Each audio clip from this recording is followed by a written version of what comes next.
Hi guys, this is Sonali Vijay. आज अपन higher education system में ही एक इम्पोर्टेंट टॉपिक की बात करेंगे कि कौन सा कमीशन किस चेयरमैनशिप के अंडर में था, कौन सा कमीशन का दूसरा ही नाम क्या है, और higher secondary and university education किसने रेकमेंड की थी, किसके बेसिस पे ये इस्टेब्लिश हुई थी, जो कि अपना एजुकेशन सिस्टम इतना स्ट्रॉन्ग हो पाया। So let's start the video. And मैंने यहाँ पे एक ही वन लाइनर में कंपाइल करे हैं मोस्ट ऑफ द क्वेश्चंस जो कि हायर एजुकेशन सिस्टम से पूछ लिए जाते हैं। आप इन क्वेश्चन से दो दो नंबर भी गेन कर सकते हो, आपका नेट JRF भी निकल सकता है।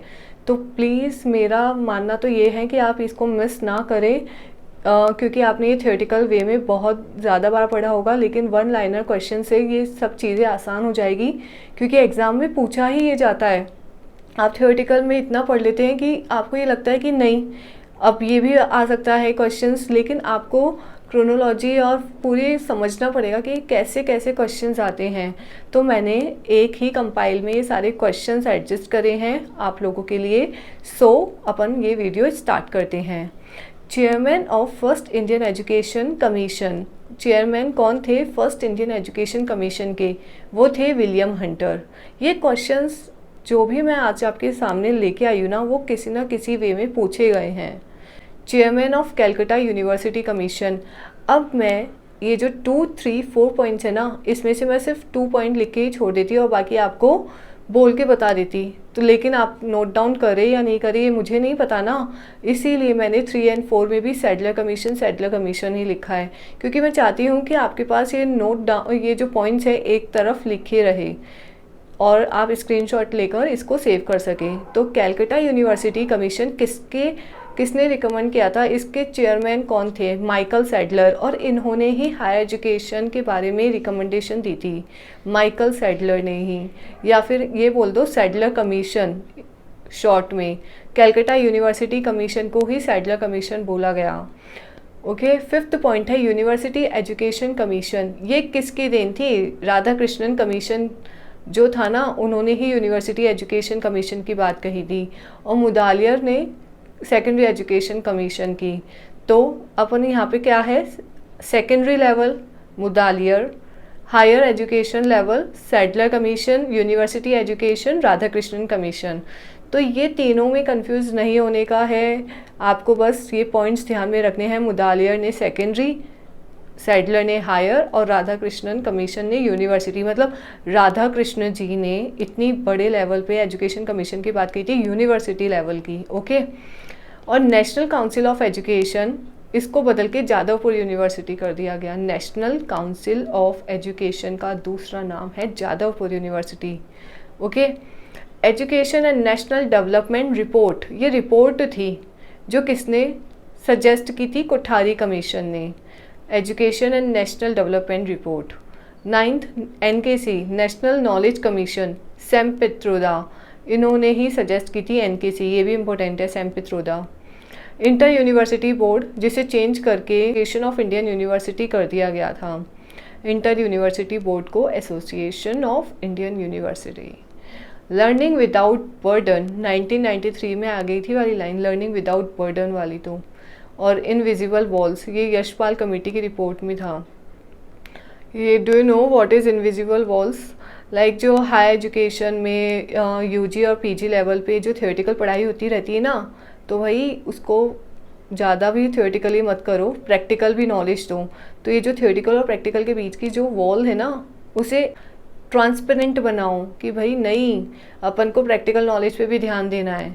तो इनविजिबल वॉल्स का कंसेप्ट भी यशपाल कमेटी रिपोर्ट में था।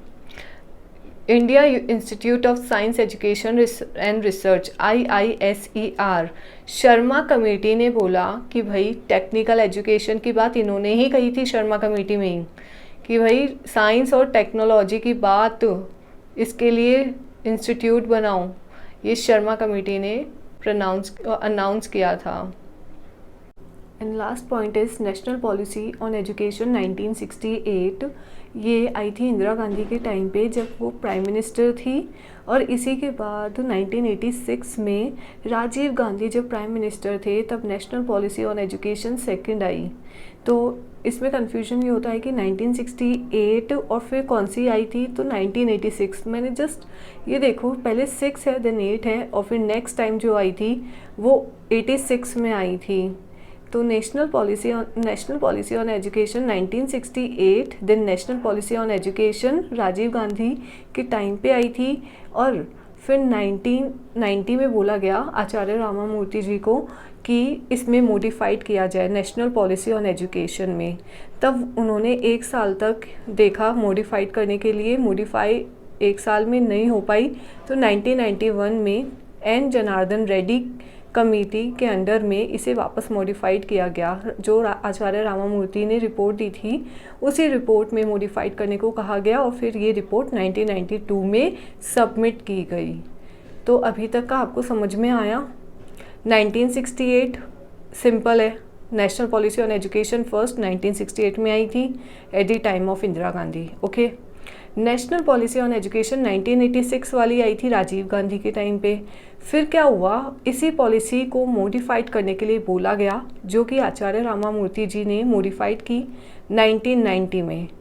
तो 1 साल तक ये मॉडिफाइड में होल्ड में रही, और उसी टाइम पे 1991 में एक और कमेटी बनी एन जनार्दन रेड्डी के अंडर में, और इन्होंने ही आचार्य रामामूर्ति जी की जो रिपोर्ट थी उसको मॉडिफाइड किया, और ये अपनी रिपोर्ट 1992 में सबमिट कर दी।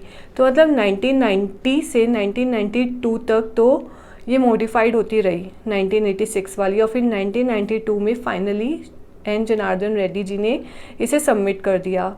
तो पॉलिसीज़ कब तक आई, 1968 में आई, फिर 1986 में, देन 1992 में, एंड फाइनली जो अभी न्यू नेशनल एजुकेशन पॉलिसी आई वो 2019 में आई है, जो कि किसने रेकमेंड की है, किसकी कमेटी ने रेकमेंड की है, कस्तूरी रंजन जी की कमेटी ने, बाय के कस्तूरी रंजन कमेटी। ओके, सो इसमें भी आपको कन्फ्यूजन नहीं होगा अब। Thank you so much for watching. Please share my page, like and subscribe. Thank you so much.